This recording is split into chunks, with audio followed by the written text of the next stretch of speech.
Professor Eduardo Green, boa tarde. E aí, esse fechamento das defesas?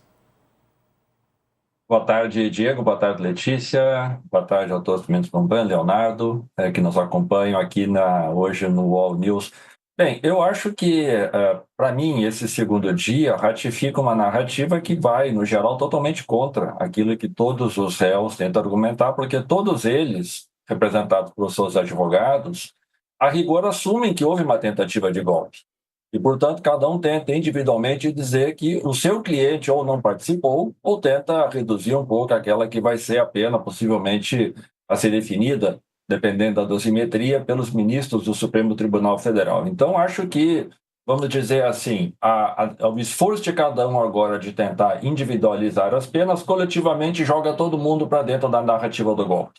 Isso é um aspecto que me parece interessante, porque a gente viu, tanto externamente, o presidente americano, Trump, fazendo sérias acusações de que o que havia no Brasil, ou o que há no Brasil, nesse processo é, na verdade, uma execução, uma perseguição política contra Bolsonaro, e a narrativa apresentada pelos advogados é dizer, veja, não tem nada que corrobore que nós estamos diante de uma perseguição política, mas o meu cliente não participou dessa trama golpista. Então, isso enfraquece a narrativa apresentada externamente, como enfraquece a narrativa apresentada pelos bolsonaristas e pela extrema-direita de que se trata de um processo que não tem provas e que nada mais é do que a chancelar uma decisão de natureza política, como se o STF fosse uma instância de natureza política que não tratasse de um processo de acusação e possivelmente de condenação com base naquilo que a legislação apresenta, com base naquilo que é uma lei que,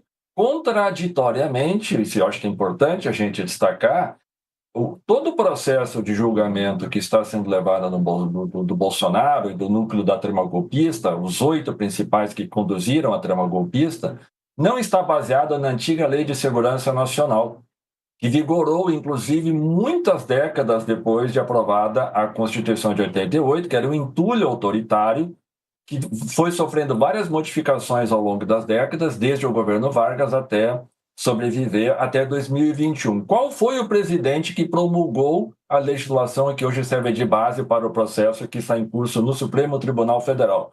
Justamente Jair Bolsonaro. Pois é.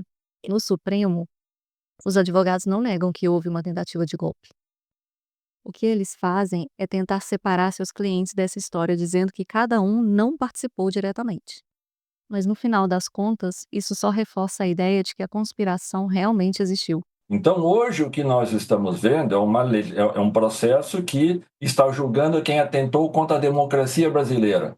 Alguém que atentou contra os pilares do sistema político validado em 88. Então, me parece que, nesse sentido, toda a defesa apresentada até agora pelos réus, ela não consegue gerar evidências fortes, evidências mínimas, por assim dizer, que reduzam a sua provável pena justamente por um crime que atenta contra a democracia. Então, acho que tudo se encaminha, a meu juízo, para que os ministros, ao perceber as contradições entre os depoimentos dos réus, em que sentido? Não é possível que a gente pense numa trama golpista, sendo que se individualmente nenhum deles participou, como é que coletivamente uma trama golpista existiu? É uma contradição em termos, vamos dizer assim.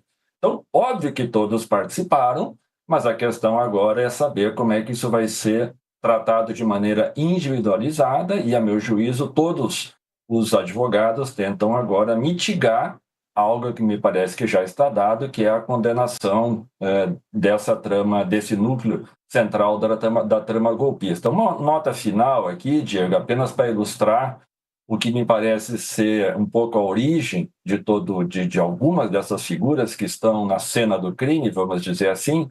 Lembremos que o general Augusto Heleno, em 1977, era chefe de gabinete do ministro do Exército chamado Silvio Frota.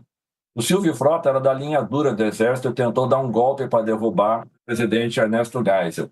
É dessa figura que a gente está falando, cuja formação no Exército Brasileiro sempre foi pautada na espionagem, na contra-informação e na tentativa de criar tumultos em relação à ordem democrática. Eu não creio que ele tenha virado um democrata nos últimos 2 anos, Então, nesse sentido, nós temos muitas evidências que corroboram que uma parte do Exército Brasileiro, evidentemente que não é toda a instituição, mas uma parte do alto generalato do Exército Brasileiro e das Forças Armadas estava seriamente envolvido por conta de uma compreensão antiquada de que o mundo ainda se divide com base na Guerra Fria e nós temos que caçar comunistas ou algo nesse sentido, né? E para finalizar, lembremos que este núcleo que estava próximo de Bolsonaro e que ajudou na trama golpista foi resultado de uma substituição que Bolsonaro fez no meio do seu governo para criar um comando das Forças Armadas mais aliado ao que ele chamava sempre de o meu exército.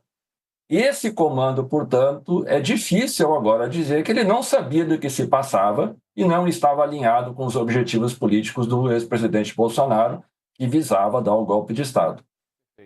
Enquanto isso, a defesa do ex-presidente Jair Bolsonaro disse que uma reunião não é uma tentativa de golpe. Veja aí.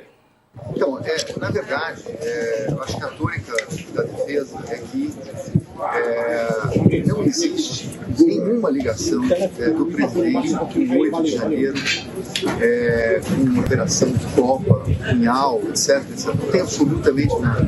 O que houve foi apenas e tão somente uma reunião no dia 7 de dezembro, e uma reunião, evidentemente, não é uma tentativa armada contra o Estado Democrático Brasileiro. Isso acho que está absolutamente claro na prova do processo. Agora, o que vemos é uma contradição. Cada acusado tenta negar a sua participação, mas se ninguém participou, como o golpe teria existido? O fato é que existiu. E cada um teve um papel nesse plano. A acusação mostra provas, documentos, depoimentos e até registros de reunião. O STF terá que definir a responsabilidade individual de cada um.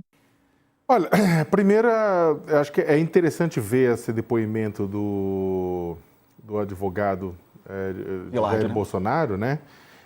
Do Celso Vilardi, porque isso aí explica um pouco a preocupação ontem de Paulo Gonet, Procurador-Geral da República, de soltar vacinas para os discursos que viriam a seguir no depoimento dos advogados dos réus, nas intervenções dos advogados dos réus.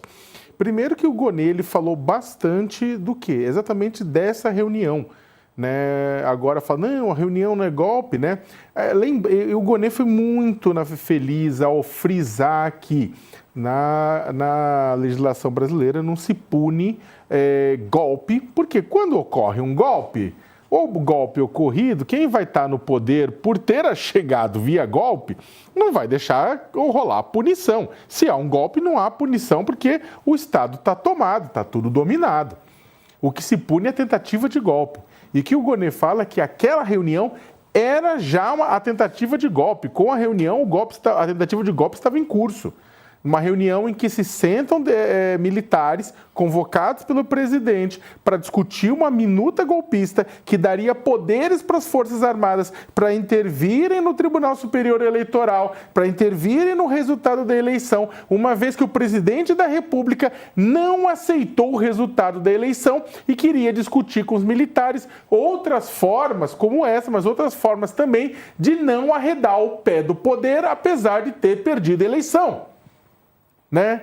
É a mesma coisa que um time de futebol, o pessoal um pouco talvez faça, poxa, um negócio meio etéreo. Não, imagina que seu time de futebol perde a final do campeonato, mas aí ele segura a taça e ele se reúne com seguranças do estádio, com a polícia militar fazendo segurança do estádio, e fala assim, então, gente, como é que a gente pode fazer para essa taça não sair da minha mão e aí eu sair daqui campeão, afinal de contas? O que ele pode fazer? Sequestrar quem, no final das contas, né? Prender quem? Inclusive, havia isso, esses planos de prisão, sequestro, até assassinato. Então, o que acontece? O que o Gonet fala? Essa reunião já é a tentativa de golpe. E ele sabia por quê? Porque o pessoal, no dia seguinte, iria usar isso. Outra coisa que o Gonet coloca no relatório dele, na intervenção dele, é que é o 8 de janeiro, ele relativiza o 8 de janeiro. Ele chama o 8 de janeiro de o apogeu do processo, é a culminância do processo, mas ele coloca, o mais importante não é o 8 de janeiro, o 8 de janeiro é a cereja do bolo, é aquilo que está em cima de tudo, no final de tudo, é a cerejinha do bolo que se coloca lá. Mas o coração do golpe foi a reunião com os ministros militares, com os comandantes militares, com o ministro da Defesa, em que se discute saídas não democráticas e golpistas para ignorar as eleições.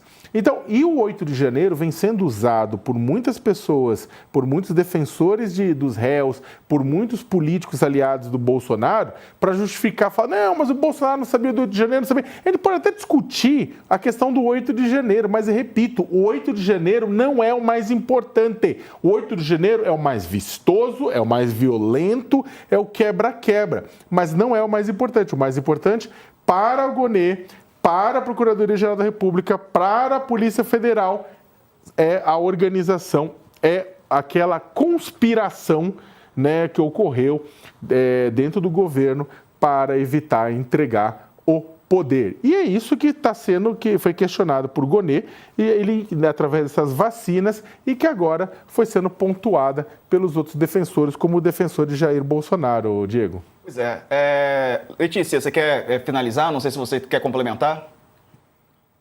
Não, é porque eu vejo também uma coisa que todos nós vimos ao longo dos 4 anos do governo Jair Bolsonaro. Ele, por diversas vezes, foi incitando o desmonte dos poderes constituídos aqui, de instituições importantes do Estado brasileiro. Então, o Gonê, na peça, na acusação, ele fala, olha, essa história começou em 2021. O ato final, como o Sakamoto colocou agora, é o 8 de janeiro, mas não é sobre o 8 de janeiro apenas especificamente. A gente viu ao longo do tempo todo o presidente dar várias declarações em que ele falava, olha, a urna eletrônica não é confiável, o processo está sendo roubado, se eu não for eleito, o processo não vale. E também com atitudes antidemocráticas, como, por exemplo, pegar um instituto ou um ministério e desmontar toda a política pública que foi construída, que era uma política de Estado, que era a maneira como o Brasil, ao longo do tempo, ia construindo aquelas posições, por exemplo, em relação ao meio ambiente, à cultura, à saúde, à mulher, e falar, não é isso que eu concordo, eu vou fazer de outro jeito. Então, para isso de dentro do Estado, para dizer, não concordo com essa eleição se não estiver sendo vitorioso, eu não concordo com o resultado da eleição, então eu não vou passar a faixa para ele. E dentro disso tudo, sempre falando e atacando o Supremo porque ele não concordava com a investigação. Então foram vários elementos antidemocráticos e que mostravam que havia um caminho, uma intenção do presidente. Nós todos, a população brasileira, viu isso acontecer. Aí, o que este processo traz, que a Procuradoria-Geral da República apresenta não eram apenas palavras, estavam tendo reuniões, estava tendo um plano que foi desenhado, que foi uma minuta que foi escrita, algo que ele leu, que ele corrigiu, falou, não, vamos por esse caminho. Teve uma reunião depois, às vésperas, 2 semanas antes de trocar o governo, a reunião de 14 de dezembro, em que isso era falado claramente de maneira aberta. Então, é super válido as defesas apresentarem os argumentos, super, e questionarem alguns pontos, sim, porque a defesa ela tem que fazer isso mesmo, e questionar todo o processo. Mas a Procuradoria não veio para uma ação com apenas a palavra de um delator, ela veio baseada em fatos, que ela foi com elementos que ela foi colhendo ao longo do tempo e colocando junto fatos públicos que a população viu e que, no final das contas, a gente viu que isso ia acontecer. E isso acabou acontecendo pelo que estamos sabendo. Com várias pessoas falando, inclusive dando pistas e dando indícios para além do delator. Então, houve a reunião, isso foi falado. Então, realmente é uma situação que ela não é surpreendente, eu diria, para quem está acompanhando a política nos últimos anos, Diego. E se você curte notícias assim, não se esqueça de inscrever no nosso canal, hein? Até mais!